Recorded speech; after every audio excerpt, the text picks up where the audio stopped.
chaîne CryptoRobot, j'espère que vous allez bien. On se retrouve aujourd'hui pour une nouvelle vidéo dans laquelle je vais essayer de répondre à une question qu'on nous pose beaucoup, que ce soit dans les commentaires YouTube ou sur Discord, c'est pourquoi tu ne mets jamais de stop loss dans tes bots de trading. Du coup, dans cette vidéo, je vais essayer de vous faire une analyse un peu quantitative dans laquelle on va réaliser plus de 6000 backtests dans cette vidéo, avec des stop loss, avec des take profit, et on va essayer de comparer quels sont les résultats lorsque l'on met un stop loss, lorsqu'on met un take profit, ou lorsqu'on met les deux, ou lorsqu'on met aucun tout simplement, avec des entrées et sorties aléatoires. Donc ça va vraiment vous permettre de vous rendre compte un peu de quels sont les résultats qu'on peut espérer lorsqu'on rajoute un stop loss, lorsqu'on rajoute un take profit, quels sont les risques associés, c'est-à-dire que est-ce qu'on a plus de risques sans stop loss ou pas, donc comment ça va influer sur le drawdown. Donc on va voir tout ça dans cette vidéo, on se retrouve tout de suite avec un petit code open source comme d'habitude. Donc avant de passer rapidement au code pour vous expliquer un peu plus en détail tout ce processus et de faire tous les backtests, ici je voulais rapidement vous montrer la première analyse, que vous ayez une idée un peu de ce qui va se passer par la suite de la vidéo. Donc ici cette analyse, j'ai réalisé plus de 1000 backtests sur le Bitcoin et voilà à peu près les résultats que je trouve en fonction du win rate, c'est-à-dire que ici vous voyez par exemple en bleu le win rate moyen que j'obtiens lorsque je fais des entrées et des sorties complètement aléatoires, donc vous voyez que je tombe autour des 50%, ce qui est à peu près logique. Lorsque j'utilise un take profit et un stop loss, je suis un peu plus bas, je me retrouve autour des 45% à peu près. Lorsque j'utilise seulement un stop loss, ici on est encore plus bas, donc on est autour des 35-40% avec des valeurs qui peuvent arriver très basses. On a certains algorithmes aléatoires ici qui se retrouvent avec un win rate autour de 20%. Et par contre, avec seulement un take profit, ici on se retrouve avec un win rate moyen au-dessus des 50%, à 52-53%. Et par exemple ici je voulais vous afficher du coup une petite courbe qui montrait qui affichait le win rate en fonction de la taille du stop loss, on va dire, c'est-à-dire que vous voyez que ici avec un stop loss de 1% ou 2%, on a des win rates autour de 20 à 30%, ce qui est très mauvais, hein, donc des win rates encore pire lorsqu'on a seulement un stop loss. La courbe orange c'est lorsqu'on a seulement un stop loss, la courbe bleue c'est lorsqu'on a un stop loss et un take profit, et vous voyez que plus on met ce stop loss large, plus on a un take profit élevé. Et dans la vidéo du coup par la suite on va analyser ça, mais pas seulement le win rate qui peut être un peu biaisé car on peut avoir un très bon win rate mais un très mauvais score à la fin, un très mauvais wallet et inversement. Donc durant la vidéo on va faire ces backtests sur plusieurs coins différents, ces analyses sur plusieurs coins différents, et par la suite du coup analyser en fonction de certaines métriques tout simplement l'influence des stop loss et des take profit. Je vous souhaite à tous une très bonne vidéo. Donc pour cette vidéo, on va utiliser le projet Backtest Tools que j'utilise beaucoup ces derniers temps, où vous avez plein d'outils, notamment un outil pour tout simplement télécharger les données crypto de manière très rapide. Donc on va voir ça ensemble tout de suite. Donc on se retrouve sur notre petit projet, vous avez toutes les informations pour le setup notamment, et on va du coup commencer par télécharger des données. Comme je vous l'ai dit dans l'introduction, on va réaliser plus de 6000 backtests et on va en gros faire 1000 backtests par coin, et on va faire ces backtests sur 6 coins du coup que j'ai choisi pas vraiment au hasard. Donc j'ai pris BTC et ETH parce que tout simplement c'est les patrons on va dire. Après j'ai pris Link qui en 2021 n'a pas vraiment performé, c'est-à-dire qu'il a fait plus autour des 0% de mémoire. J'ai pris Dogecoin aussi qui est un coin très explosif vers le bas ou vers le haut. J'ai pris Solana qui est un coin qui a complètement pété le plafond en 2021 et donc sur lequel je peux m'appuyer, et j'ai pris Xem pour un peu le coin pourri qui de mémoire en 2021 a fait plus de moins 50%. Donc j'ai pris ces 6 coins, on va sur chaque coin faire 1000 backtests et tout simplement analyser un peu les influences des stop loss et des take profit en fonction de ce qu'on fait. Donc tout simplement là ce qu'on va déjà commencer à faire, c'est demander de télécharger du coup ces 6 coins via Binance en 1 heure. Donc on va prendre depuis 2017 mais on ne va pas en avoir besoin car on va réaliser nos backtests que depuis 2021. Hop. Donc pour ça, oui, voilà, tout simplement node database downloaddata.js.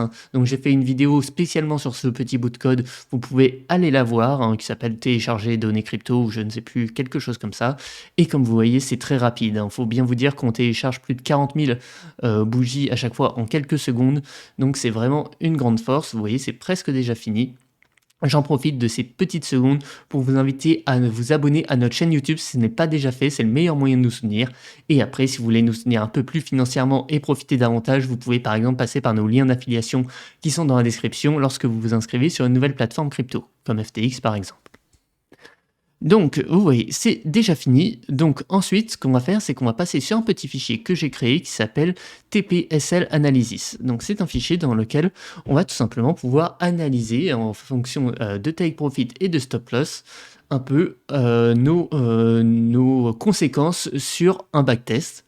Donc pour ça, ce que j'ai dû faire, c'est réaliser un backtest, hein, d'ailleurs que je vais vous montrer rapidement. C'est un backtest un peu nouveau, c'est une manière de faire un peu nouvelle dont je pense je vais utiliser cette manière pour les prochaines vidéos lorsque je vais devoir faire des nouvelles stratégies comme des nouveaux épisodes de True Stratégie. Ne vous inquiétez pas, ça arrive très bientôt. Donc, pour ça, tout simplement, ce que je vais du coup définir, c'est une classe à chaque fois. Donc, par exemple, ici, random strat, hein, et je vais populer, après, je vais avoir une fonction qui va ajouter mes indicateurs. Donc ici, j'ai le stocker ici, mais je ne m'en sers même pas au final. Car dans cette vidéo, du coup, pour voir comment les stop loss et les take profit influent, eh ben, ce que j'ai décidé de faire, c'est complètement créer des sorties, des entrées et des sorties complètement aléatoires. En effet, ici, ce que je vais faire, c'est que tout simplement, vous voyez que je vais du coup avoir une colonne open long qui va me dire quand est-ce que je vais devoir ouvrir un long. Et cette série, pardon, cette série qui est du coup une série Pandas, je vais la remplir avec des valeurs complètement aléatoires, hein.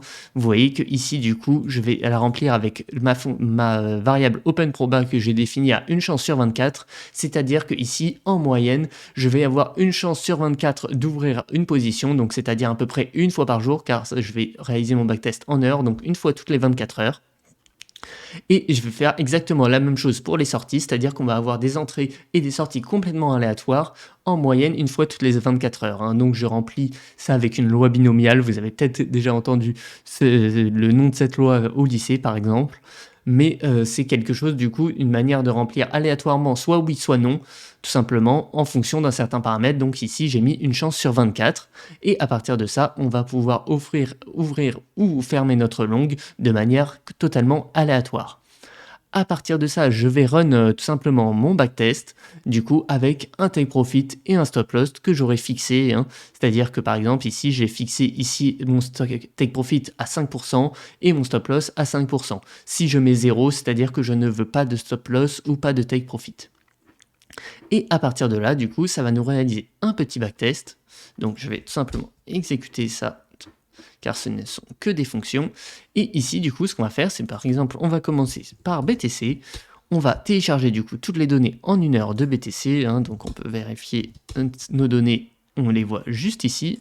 Hop. Et ensuite, du coup, ce que je vais faire, c'est que je vais appeler cette stratégie en utilisant les données que depuis 2021, par exemple, avec mes paramètres que je définis. Donc par exemple, pour l'ouverture, je prends toujours une chance sur 24, la fermeture, une chance sur 24 aussi. Pour mon take profit et mon stop loss, ici, je prends 3%, et à partir de ça, je lance mon backtest, hein, et vous voyez, c'est très très rapide.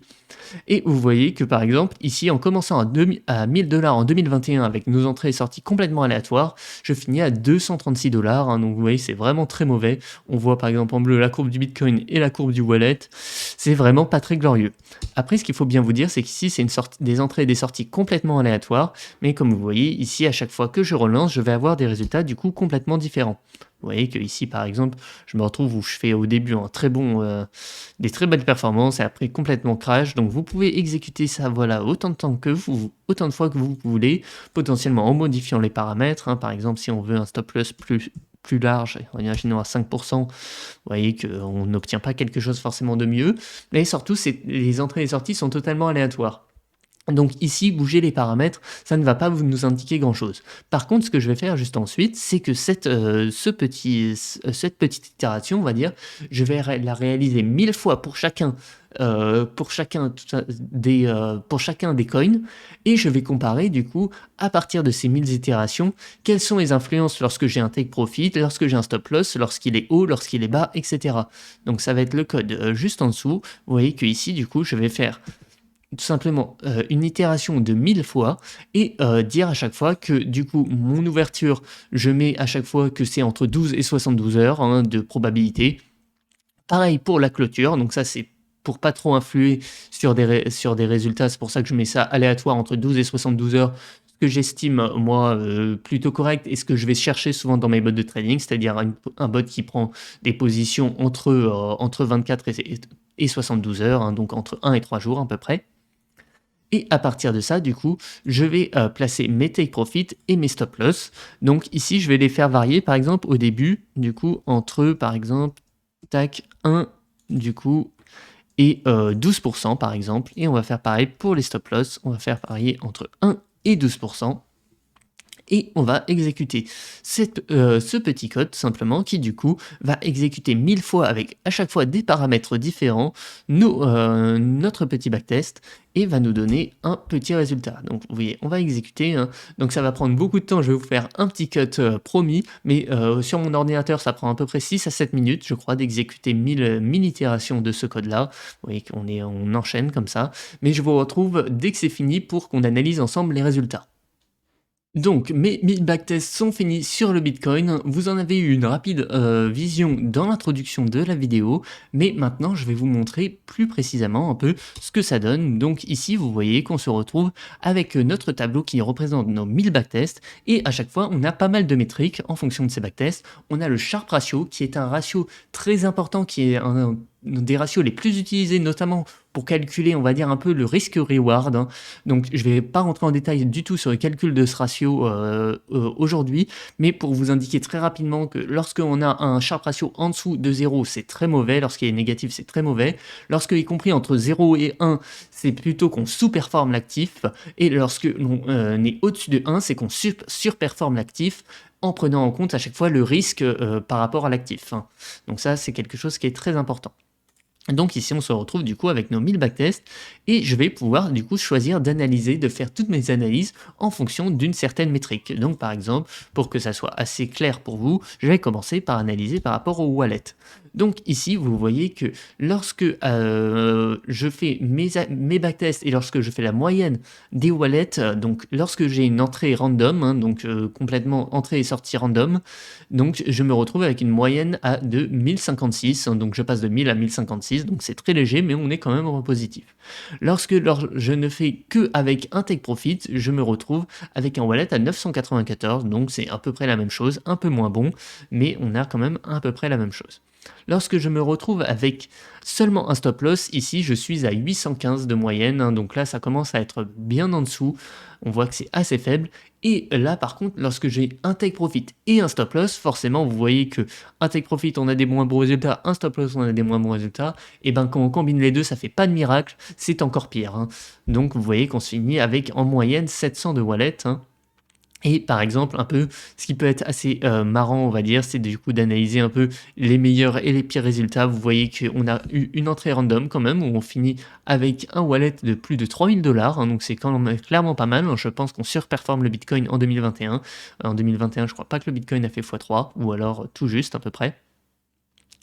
Et le pire wallet ici, hein, qui est du coup avec un take profit et un stop loss, vous voyez, on se retrouve avec un wallet de 144 en commençant 1000 $ en 2021. Autant vous dire que là, c'est vraiment pas bon.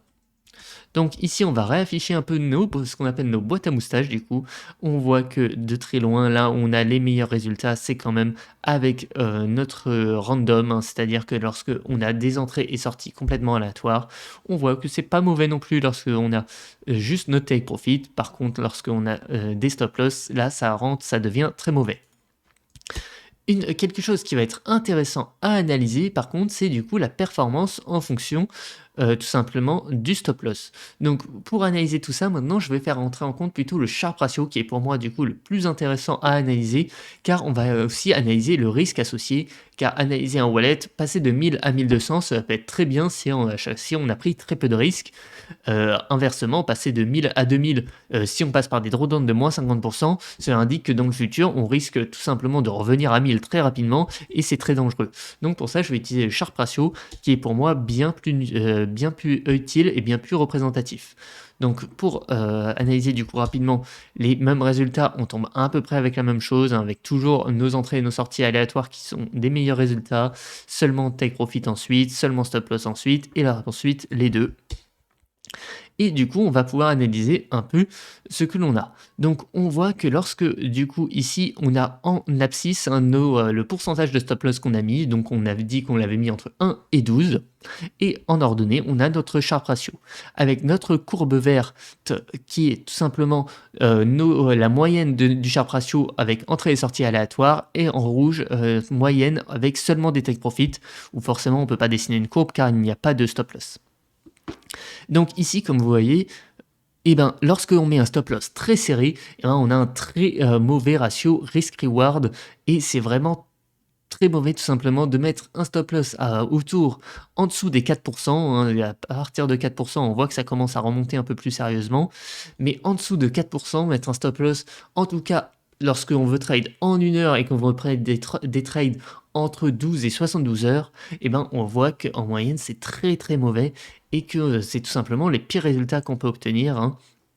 Avoir des stop loss très serrés, ça ne fait vraiment pas de miracle et c'est pour ça, en général, que, dans mes backtests, tout simplement, je ne mets pas de stop loss car comme vous pouvez le voir avec cette analyse, eh ben, les résultats sont tout simplement très mauvais, hein. Donc ici, on va faire la même analyse avec les take profit, où ici qu'on voit que c'est un peu plus modéré, hein, c'est-à-dire que même avec un take profit à 1%, on n'est pas forcément moins bien qu'avec un take profit à 8 ou 10%, hein. Ça change pas énormément, même si vous voyez qu'on est quand même légèrement haussier sur le long terme, mais on peut voir que pour le take profit, cela n'a pas vraiment d'influence directe, hein, et que mettre un take profit à 1%, vous voyez que ça peut être pas mauvais, hein, on se retrouve quand même avec une moyenne de Sharpe ratio au-dessus de 0. Et là, on voit quand même que les meilleurs résultats qu'on a, en moyenne, c'est plutôt au-dessus de 10, hein, et avec des résultats qui dépassent en moyenne les résultats du random. Donc pourquoi pas, c'est intéressant. Et juste pour faire une analyse un peu rapidement, donc on voit que là sur les données qu'on a analysées, on a eu 259 fois avec que des TP, 250 fois avec take profit et stop loss, only stop loss 250, enfin 248 et complètement random 243. Donc c'est ça qui nous a permis de faire ces analyses. Et vous voyez qu'après on peut analyser ça sur différentes métriques. Par exemple, on peut analyser également le drawdown, hein. Donc on voit que là on a le drawdown le plus faible ici, c'est lorsqu'on a seulement des take profit et on voit que là où on a le pire, c'est avec des stop loss. Encore une fois, c'est pas parce que vous mettez un stop loss à 2% que vous ne pouvez pas avoir des drawdowns à moins 70. On va tout simplement afficher ici et vous voyez quand même hein, que en ayant un stop loss à 1 et ou 2%, on voit qu'on limite un peu plus à la casse qu'avec un stop loss à 10%, mais on voit clairement que c'est pas fou, hein. Et les take profit, vous voyez que ici, pour avoir un drawdown assez faible, il faut un take profit très très bas. Forcément, lorsque vous avez un take profit très très bas, comme vous avez vu dans l'introduction, vous allez avoir un très bon win rate et donc par conséquent souvent réduire le drawdown, mais c'est pas pour autant qu'on va mieux performer car on va prendre beaucoup moins de risques, ça c'est sûr. Mais par contre, c'est pas pour autant qu'au niveau performance, eh ben, on va pas être mauvais car on va tout simplement rater toutes les tendances qui existent. Donc, on va maintenant tout simplement faire cette même analyse sur d'autres coins, hein. Donc, je vais passer par exemple, on va faire ça dans un ordre un peu aléatoire, hein. Je vais passer par exemple sur le Dogecoin. Hop, on va réexécuter nos petits backtests aléatoires pour voir un peu les résultats. Vous voyez que ici, pareil, on se retrouve avec des résultats très mauvais. On finit à 260 $, ici 500. Donc vous voyez qu'en fonction des analyses, on peut tomber sur des résultats complètement différents, même si on voit que là, on tourne pas mal autour des 500, entre les 500 et 200. On retombe à peu près souvent sur les mêmes résultats, même si vous voyez qu'on peut faire un peu mieux. Et comme la dernière fois, on va faire notre petite analyse sur 1000 backtests et voir un peu si on a des résultats différents que ceux du BTC. Donc nos 1000 simulations sur le Dogecoin sont finies. Hop, on va enchaîner un peu et on va analyser maintenant que le Sharpe ratio, hein, qui je pense pour moi est le plus représentatif tout simplement à la fois du rendement mais aussi également du risque, hein. Donc on voit ici que sur le Dogecoin, toujours le meilleur résultat qu'on peut obtenir, c'est toujours avec tout simplement notre entrée random, hein. Hop, vous voyez que ici c'est de loin la plus haute et par contre ici, ce qui est marrant, c'est qu'on a des meilleurs résultats par contre sur le Dogecoin avec seulement un stop loss que plutôt un take profit. Et pourquoi cette donnée? Tout simplement car si vous remarquez un peu ce qu'a fait le Dogecoin en 2021, et ben, il y a eu des énormes pics, hein, vous voyez, on a eu des plus 1000% dans tous les sens et forcément si vous aviez mis un take profit à 5 ou 10%, et ben, vous limitiez un peu les résultats et donc c'est pour ça que tout simplement sur le, Dogecoin, mettre un stop loss, vous voyez ici, ce n'est pas forcément si mauvais. Par contre, mettre un take profit sur le Dogecoin, ça a été par le passé, bien moins bon, car forcément vous obtenez derrière des résultats, tout simplement qui sont, bien moins bons que prévu, car vous allez tout simplement vous limiter sur les baisses à 5 ou 6% par exemple et sur les pertes par contre, vous n'allez pas vous limiter et vous allez manger les, moins 30% de la jour dans la journée quand le Dogecoin fait moins 30% en une journée. Donc une analyse rapide en fonction du stop loss. Là, on voit que même sur le Dogecoin, on a un graphique qui est un peu moins haussier, on va dire, que tout à l'heure. C'est-à-dire que mettre un stop loss assez serré sur le Dogecoin, ça n'a pas été forcément mauvais, même si on voit que quand même, c'est à partir de 6-7% qu'on voit avoir des bons résultats. Et comme vous voyez, avoir un stop loss autour de moins 7% sur Dogecoin, ça a été pratiquement aussi bon en moyenne que la moyenne du random que l'on peut retrouver en verte. Et pour les take profit, ici, voilà, c'est ce que je m'attendais à voir, c'est-à-dire que forcément, du coup, plus notre take profit est haut sur le Dogecoin, plus on a des bons résultats, car le Dogecoin en 2021 a complètement pété le plafond. Et donc, dans ce cas-là, ici, eh ben, avoir des take profit, il faut les mettre très haut, et inversement, ne mettre des stop loss plutôt assez bas pour limiter un peu la casse, et essayer par contre, lorsqu'il y a des montées, d'en profiter au maximum sans se bloquer avec un stop loss. Donc voilà un peu pour l'analyse sur le Dogecoin, hein. On va enchaîner pour pas que la vidéo vous dure 3 heures non plus. Mais maintenant, du coup, on va pouvoir peut-être passer, ben, disons, à l'ETH, même si je pense qu'on va obtenir à peu près la même chose qu'on a obtenu sur le BTC. Donc pareil, on peut lancer nos simulations aléatoires. Vous voyez, on fait pratiquement toujours moins bien ici, hein, avec à la fois un stop loss et un take profit. Mais on va directement relancer nos 1000 simulations. Je fais mon petit cut et on se retrouve dès que c'est fini. Donc nos 1000 simulations sur ETH sont finies. Donc pareil, on va analyser un peu tout ça en passant directement au graphique. Ça sera un peu plus lisible.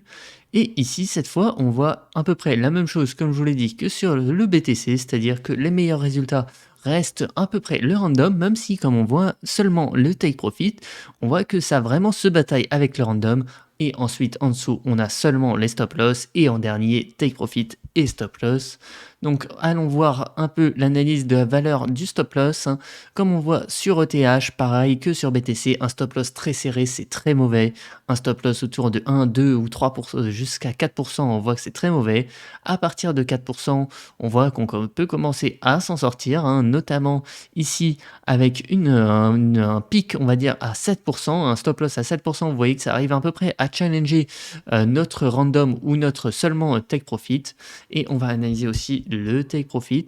Et comme vous voyez, le take profit, c'est pareil que sur BTC, c'est-à-dire un take profit très serré, c'est pas forcément très bon. Par contre, comme vous voyez ici, on a un très beau pic, hein, avec un take profit à 4%, hein, donc ici qui est dû aussi au fait que je n'ai pas testé assez de valeurs, on a entre guillemets que 250 valeurs, donc ce n'est peut-être pas hyper représentatif.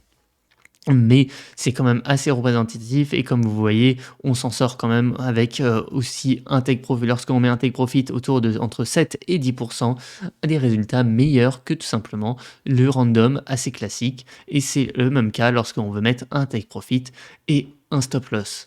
On va maintenant directement passer du coup par exemple au Solana. Hop, on va tout simplement aller récupérer ici notre Solana. Pour voir que tout marche bien, on va lancer une simulation aléatoire qui ici a été catastrophique, hein. Alors que le buy and hold fait 6500%, nous on fait moins 80%, hein. Donc vous voyez que les entrées-sorties aléatoires, c'est pas forcément toujours la meilleure chose à faire, hein. Mais on va faire comme tout à l'heure et lancer nos 1000 simulations et voir un peu ce que cela peut influer comme résultat. Donc nos simulations sont finies sur le Solana. Alors on va passer tout de suite à l'analyse directement, hop hop hop. Et donc là, sur le Solana, on voit que là où on a de très loin les meilleurs résultats, c'est sur le random. Et ici, on voit quand même que on a plutôt un bon Sharpe ratio, hein, ce qui est dû au fait que le Solana a énormément augmenté, mais on n'avait pas des aussi bons résultats, par exemple sur le Dogecoin, hein, avec un Sharpe ratio pratiquement en moyenne à 2, ce qui est très très élevé. Ensuite, le résultat un peu moins bon pour du coup seulement des take profit. Résultat encore un peu moins bon pour seulement des stop loss et résultat encore pire forcément lorsqu'on a les deux et lorsqu'on analyse les valeurs des stop loss et des take profit, c'est à peu près la même chose, quoique ici vous voyez que sur le Solana, pour avoir un stop loss plutôt bon, il aurait fallu avoir un stop loss très élevé, hein, autour de 10%. C'est ici ce qui nous aurait donné les meilleurs résultats. Et pour le take profit, ça c'est à peu près logique, c'est la même chose, c'est-à-dire que plus on a un take profit élevé, plus on a des meilleurs résultats, car forcément si on a un take profit assez faible, on se serait coupé les très grosses tendances du Solana de 2021, et forcément que du coup en termes de résultats, ça influe directement sur le Sharpe ratio, qui est un peu notre ratio risque-reward si on veut simplifier un peu la chose. Donc on va tout de suite enchaîner sur le prochain sans perdre de temps, et on va passer par exemple au XEM, qui est un coin, lui, qui a perdu plus de 50% de sa valeur en 2021. Hop, on va lancer des analyses. Donc vous voyez ici sur les premières analyses, on voit qu'on a à peu près les mêmes résultats, même si on voit que on a des résultats qui sont pas forcément trop mauvais, hein. Ici on fait moins 24%, alors que notre actif sous-jacent a fait moins 55%, donc c'est pas forcément si mauvais que ça. Et on va tout de suite lancer nos analyses, et là par exemple on a même réussi à avoir une analyse qui se retrouve en positif. Donc on va tout de suite lancer nos analyses, on voit qu'il réagit un peu différemment, donc peut-être que ça va nous donner un résultat différent à la fin. Nos simulations sont finies et on va voir tout de suite ce que l'on obtient. Hop, hop, hop. Sharpe ratio. Hop. Donc ici.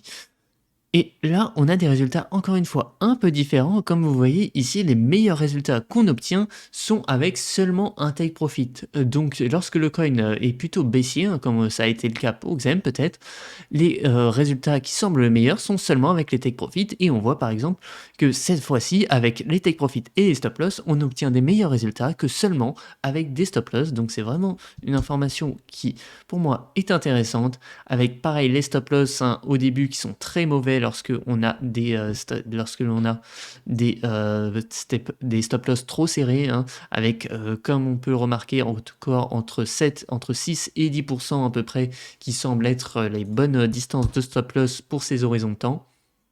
Et pour les take profit, on voit que c'est on a un beau pic autour de 5% de take profit et autour de 8, donc on se retrouve à peu près avec les mêmes données, hein, et qui pour moi, je pense, j'en parlerai un peu plus précisément en conclusion, mais se retrouve sur le fait que en tout cas dans ces horizons de temps, un stop loss ou un take profit trop serré, c'est assez mauvais. Là où on obtient en général plutôt des pas mauvais résultats, c'est entre 4 et 10% en fonction du coin, etc. Et on va tout de suite passer au dernier petit coin qu'on va analyser, qui est le Link. Hop. Alors si je ne sais pas l'écrire, ça va être compliqué. Ouh là là, voilà, je commence à faire des bêtises, ça y est, hop. Donc ici, on va lancer nos analyses aléatoires. On voit aussi, encore une fois, qu'on se retrouve avec des résultats qui sont plutôt mauvais avec ces paramètres-là, hein, qui sont du coup un take profit à 3% et un stop loss à 5%. Et on lance tout de suite nos simulations et on se retrouve juste après. Hop, on est parti pour la dernière analyse, du coup, le Link. On va voir un peu qu'est-ce qu'on a ici avec directement les graphiques. Hop.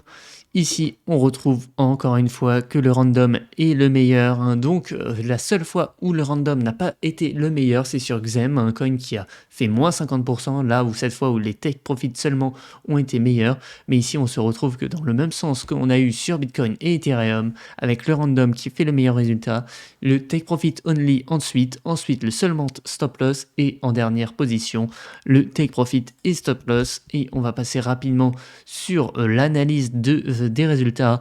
Encore une fois, des stop loss trop serrés, c'est très mauvais. On se retrouve toujours pareil entre 4 et 10 avec des résultats qui sont pas mauvais. Et pour les take profits, c'est à peu près la même chose, même si ici on va chercher des take profits bien un peu au-dessus, donc plutôt entre 8 et 12, hein, pour avoir les meilleurs résultats. Mais on se retrouve un peu dans la même situation que Bitcoin et Ethereum. Donc si je devais tout simplement conclure cette vidéo, ça serait par le fait que ajouter un take profit et un stop loss dans vos boîtes de trading, en tout cas à horizon de temps du coup comme la mienne, c'est-à-dire entre 12 et 72 heures d'horizon de temps, hein. Vous pouvez modifier ces paramètres et tester pour vous par rapport à votre manière de trader, mais pour ma part c'est souvent sur cet horizon de temps que je cherche à créer mes bottes de trading, et à cet horizon de temps on a vu qu'en général les stop loss et take profit n'étaient pas forcément très profitables et que c'était très compliqué de les gérer, même si on a vu que par exemple avoir seulement un take profit entre 4 et 10%, cela pouvait ne pas être mauvais, mais les stop loss c'était beaucoup plus compliqué. Et même si le plus gros avantage du stop loss, c'est-à-dire qu'on ne va pas perdre en un seul trade de la moitié de son portefeuille, on ne pourra pas faire de trade de moins 50%, mais cela ne va pas du tout empêcher sur 6 mois d'avoir un drawdown, c'est-à-dire une perte maximum ici de moins 70%, car on va enchaîner 50 trades de suite avec moins 3%, et on va tout simplement se faire décimer notre portefeuille, et surtout on va rater les bonnes opportunités, c'est-à-dire un trade qui aurait été peut-être gagnant à plus 20%, et bien il va tout simplement faire une petite mèche au début, toucher notre stop loss et annuler complètement notre trade, et au lieu de se retrouver avec un trade à plus 20%, on se retrouve avec un trade à moins 2%. Et là, c'est vraiment catastrophique. Donc c'est pour ça que moi, personnellement, dans mes codes, je ne mets pas de stop loss en dur comme ça. On pourrait voir d'autres possibilités, par exemple, comme rajouter une espèce de faux stop loss, moi j'appelle ça comme ça, c'est-à-dire tout simplement, par exemple, toutes les heures, regarder où en est notre position, et dans ce cas, si elle est à moins de 5%, la couper, ça empêche au moins de se faire déclencher nos stop loss sur les mèches, hein, qui arrivent très souvent en crypto. On parle souvent de chasse au stop, et ben c'est pour éviter clairement ça, et c'est pour ça que pour ma part, en tout cas dans mes algorithmes de trading, je n'aime pas trop ajouter des stop loss, car comme on l'a vu dans l'analyse quantitative ici, c'est vraiment pas forcément la meilleure chose pour espérer avoir les meilleurs gains, mais surtout pour avoir le meilleur ratio risk-reward, qui est vraiment le cœur qu'on a vu dans cette vidéo grâce au Sharpe Ratio. Donc si la vidéo vous a plu, je vous invite grandement à déposer un petit like, un commentaire, ou à vous abonner à notre chaîne YouTube. C'est encore aujourd'hui le meilleur moyen de nous soutenir. Donc sur ce, je vais vous laisser. Je vous souhaite à tous une très bonne journée, soirée, peu importe où vous soyez. Salut tout le monde!